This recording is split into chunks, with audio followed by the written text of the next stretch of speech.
আসসালামু আলাইকুম, মই নিকি বৰবলক আজি মিনি ব্লগটো দেখাওঁ। মই চেৰি কৰি নামাজ পঢ়ি টোপনি মাৰিলোঁ আৰু এই হৈছে ৰাতিপুৱাৰ ঘটনা। মই আগৰ ভিডিঅ' এটাত যে দেখাইছিলোঁ এই টেমাটোৰ ওপৰত ৰং কৰিছিলোঁ।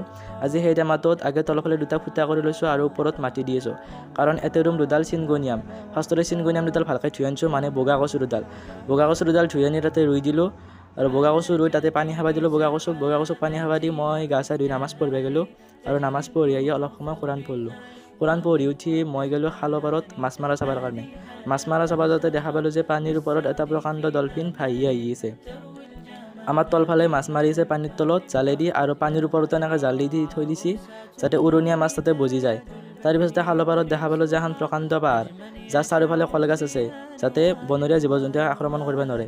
তাৰপিছতে মাছ মাৰা হৈ গ'ল আৰু মাছ চাছ লৈ আমি ঘৰত আহি গ'লোঁ। আৰু ঘৰত আহি মই আসৰৰ নামাজ পঢ়িব গ'লোঁ আৰু আসৰৰ নামাজ পঢ়ি তাতে তালিম কৰিলোঁ আৰু তালিম কৰি আৰু ঘৰত আহি গ'লোঁ। ঘৰত আহি দেখা পালোঁ যে বাকী টাবত থকা ফুলকেইডালো মৰি যাব খুজিছে খঙতে, কাৰণ ৰাতিপুৱা এডালক পানী দিছোঁ, বাকীকেইটাক দিয়া নাছিলোঁ। সেইকাৰণে সিহঁতকো অলপ অলপ পানী খাব দিলোঁ আৰু পানী খাব দি সিহঁতকো সন্তুষ্ট কৰি থৈ দিলোঁ। তাৰপিছতে আমি ইফতাৰ কৰিলোঁ আৰু ইফতাৰ কৰি আৰু নামাজ পঢ়িলোঁ আৰু নামাজ পঢ়ি আহি আজিৰ ব্লগটো শেষ কৰিলোঁ। আজিৰ কাৰণে টাটা বাই বাই।